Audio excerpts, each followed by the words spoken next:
ចាស់គ្រូវាជាបទពិសោធន៍មួយសម្រាប់វិញ្ញាវិជ្ជៈហើយក៏ដូចជាបទពិសោធន៍របស់គុណចាស់គ្រប់ព្រះអង្គនៅពេលដែលរៀនសូត្រចេះដឹងហើយបានទៅធ្វើជាលោកម្ចាស់គ្រូនៃវត្តនេះលោកម្ចាស់គ្រូនៃវត្តនោះនឹងគឺប្រយ័ត្នប្រយែងកុំធ្វើអារាមឲ្យទៅជាមិនមែនអារាមអញ្ចឹងណាអញ្ចឹងយើងថាមានភពវាសនាបានមានព្រះធេរៈជាអ្នកឆ្លៀវឆ្លៀសនៅក្នុងព្រះវិន័យហើយអើពើប្រយោជន៍ដែលកណារៀនហើយទៅក្រោយពីថាធ្វើជាជើងខ្លាំងដើរចេញពីគ្រូកាលនោះលោកគ្រូនៅសៀមរាបកណាធ្វើលោកម្ចាស់គ្រូនៅខាងកំពង់ស្ពឺដល់ពេលហើយទៅវាវីវក់វានឹកឃើញតែអញសាថ្មីឈប់ហើយឈប់បែកពីគ្រូអត់បានទេអញ្ចឹងក៏សន្យាជាមួយលោកគ្រូថានៅពេលដែលរៀនចប់ពីភូមិមកវិញហ្នឹងគឺថាលោកគ្រូនៅណាកណានៅនឹងដោយសារតែវាពិបាកពេកណាបទពិសោធន៍យើងដល់ពេលធម្មតាកាលណាតែយើងទៅធ្វើលោកម្ចាស់គ្រូអ្វីគ្រប់យ៉ាងតែរឿងគេសង្ស័យវិនិច្ឆ័យគ្រប់រឿងណាក្រោមក្បឿងលើក្បឿងអីគឺធ្លាក់មកលើយើងទាំងអស់ណាដល់ពេលអញ្ចឹងអាយ៉ាកន្លែងខ្លះយើងវាពិបាកដែរណាដល់ពេលមានគ្នាគ្រាន់នឹងប្រឹក្សាអញ្ចឹងហើយដល់ពេលនៅទៅក៏មានឆន្ទៈដូចគ្នាមានន័យថាអើពើក្នុងវិន័យពីព្រោះនៅពេលដែលយើងមានសេចក្តីរង្គៀសឧទាហរណ៍ថាមិនដឹងជាលោកម្ចាស់គ្រូលោកមកបង្កើតវត្តនេះហើយមានវេនចង្ហាន់មានស្អីដឹងលោកសង្ស័យតែលោកទៅបបួលញាតិញោមមិនដឹងទេអីចឹងណានឹងចង្ហាន់នឹងតិចលូមិនគួរមែនទេតែដល់ពេលយើងដឹងចឹងវាអត់មានសេចក្តីរង្គៀសទេអ្នកវិន័យអីមកប៉ុណ្ណាក៏មិនរង្គៀសដែរ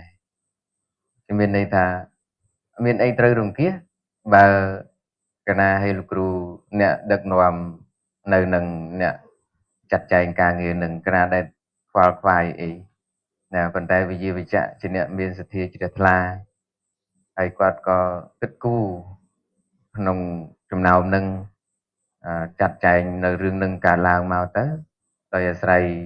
បុណ្យគុណចាស់គ្រប់ព្រះអង្គផងសទ្ធារបស់ញាតិញោមផងអានឹងក៏ទៅតាមនឹងទៅតែប្រសិនបើកណាធ្លាប់មានបទពិសោធន៍ទៅកន្លែងខ្លះចឹងដល់ទៅពេលឧទាហរណ៍ថ្ងៃស្អែកហ្នឹងញាតិញោមមានប្រកដីតែងតែមកតែវាមានកិច្ចអីមួយចឹងទៅពេលទៅលោកដូចថាបារម្ភខ្លាចគេមិនយកមកប្រគេនចឹងណាលោកក៏និយាយបែបជ្រិះជ្រិះទៅពេលអញ្ចឹងកណាស្អែកឡើងអត់បានឆាន់វាយបណ្ដោយនឹកឃើញអញចុះគុំមាត់ទៅថៃគុំមាត់ទៅបាទវាមានអីទេគេមកទៅយកមកប្រគេនហ្នឹងឯងខ្លាចតែអត់ពេកអត់ឯងនេះស្មោះអញ្ចឹងណាអញ្ចឹងថាយើងជាភពសំណាងមួយផងដែរហើយយើងទៅទីដតីណាគឺក៏បីរក្សានៅវងពីព្រោះព្រះមហាធេរៈទាំងឡាយក្នុងកាលមុនលោកឧទានថាអនាគតេលច្ជីរក្ខិសតិលច្ជីរក្ខិសតិលច្ជីរក្ខិសតិក្នុងអនាគតលច្ជីភិក្ខុនឹងឯងរក្សានៅអីព្រះសាសនានឹងឯងមានតែលច្ជីនឹងឯងទៅរក្សានៅព្រះសាសនានេះណាអញ្ចឹងគឺប្រសិនបើគុំចាស់គ្រប់ព្រះអង្គក្នុងរាល់ថ្ងៃនឹងមានបំណងជួយថែទាំមានន័យថាក្នុងចំណោមសមាជិកសមាជិកានៃគណៈសង្ឃអ្នកត្រូវទ្រង់ព្រះសាសនាចង់មានខ្លួនក្នុងបញ្ជីនឹងទេចង់មានអត់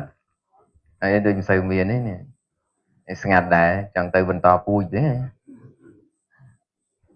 ហើយសូមសួរម្ដងទៀតមើលចង់មានខ្លួនក្នុងបញ្ជីអ្នក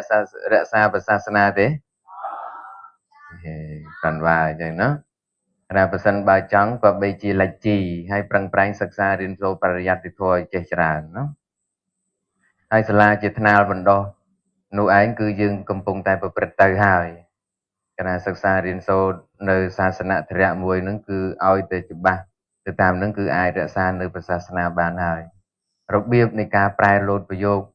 របៀបនៃការវិនិច្ឆ័យរបៀបនៃការរើសអង្គធម៌ មានទាំងកម្មដ្ឋានមានទាំងអ្វីទាំងអស់គឺយើងសិក្សាហើយក៏នឹងជ្រៀតចូលដល់វិសុទ្ធិមគ្គអីជាបន្តបន្ទាប់ទៅទៀតដើម្បីប្រយោជន៍ដល់ការតាំងនៅនៃព្រះសាសនាទាំងបរិយត្តិសធម្មទាំងបฏิបត្តិសធម្មកាលណាតែបរិយត្តិបฏิបត្តិតាំងនៅហើយបฏิវេថៈក៏រមែងតាំងនៅផងដែរដូច្នេះយើងប្រឹងប្រែងเนาะកុំមានសេចក្តីប្រមាទនៅក្នុងចំណោមពេលវេលាដ៏សែនតិចរបស់យើងហ្នឹងហើយយើងនៅមានឱកាសចាត់ទុកថាជាសំណាងដ៏ច្រើនរបស់យើងអញ្ចឹងយើងកុំឲ្យសំណាងកន្លងទៅឡើយព្រោះបុគ្គលមានសំណាងកន្លងទៅហើយរមែងសោកសៅក្នុងនរកសំណាងដែលបានធ្វើបុណ្យសំណាងបានជួបព្រះសាសនាអីទាំងអស់ហ្នឹងគឺជារឿងសំណាងរបស់យើងអញ្ចឹងយើងខំព្យាយាមលះបង់ទូរស័ព្ទចាប់យកសិភៅណាដកដាក់លើផ្លូវឲ្យប្រឹងទន្ទិញណាកុំបីកើតទុកឬមួយតួមនិញខំប្រឹងទន្ទិញឲ្យចេះចាំច្រើនចឹងណាកុំខ្វល់ខ្វាយរឿងអីផ្សេងនាំឲ្យវង្វេងហើយខំកតើនសិក្សារៀនសូត្រឲ្យចេះបានច្រើននាំឲ្យចម្រើនក្នុងព្រះសាសនាចឹងណាលោកគ្រូនាយករងយល់ទេហ្នឹងហើយកណាអញ្ចឹងមួយទៀតកណាក៏នឹកឃើញដោយសារព្រះអង្គ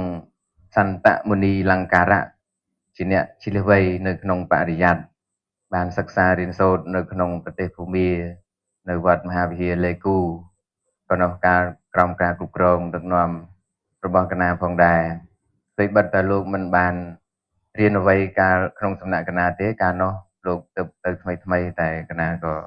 ជាអ្នកគ្រប់គ្រងដឹកនាំសម្រាប់ព្រះសង្ឃខ្មែរនៅវត្តនៅទីនោះផងដែរអញ្ចឹងគោលបំណងរបស់កណាក៏នៅក្នុងកម្រិតលើកទី1នេះគឺថានឹងសូមប្រកាសដើម្បីតែងតាំងជាគណៈគ្រូបង្រៀននៅក្នុងសាលាបរិយត្តិធម៌នៃវត្តធម្មចក្រពុទ្ធារាមរបស់យើងយ៉ាងម៉េចដែរគុំចាស់គ្រប់អង្គណាអញ្ចឹង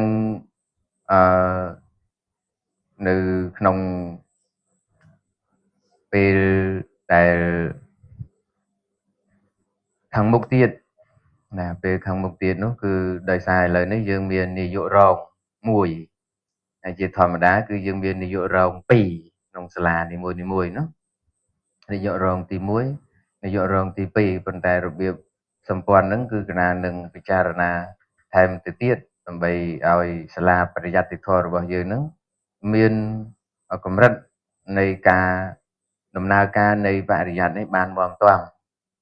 ហើយក៏ជាក្តីសង្ឃឹមមួយដ៏ខ្លាំងក្លារបស់គណៈផងដែរមិនមែនសម្រាប់តែ3អង្គនឹងទេក្រុមគ្រូបង្រៀនដែលបានរៀនមកហើយនឹងជួយកិច្ចការងារនៃសាលាបរិយត្តិធម៌នេះក៏ច្រើនមកហើយឧបការៈនៃក្រុមគ្រូបង្រៀនគ្រប់ព្រះអង្គនោះក៏ច្រើនណាស់សម្រាប់សាលាបរិយត្តិធម៌នៃវត្តធម្មចក្រពុទ្ធារាមនេះទោះបីជាថា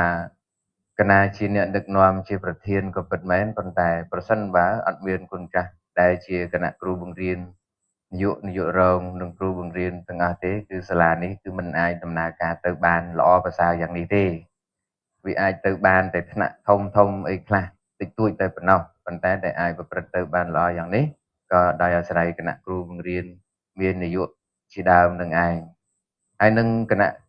នៃក្រុមការងារតាមក្រុមតាមប្រធាន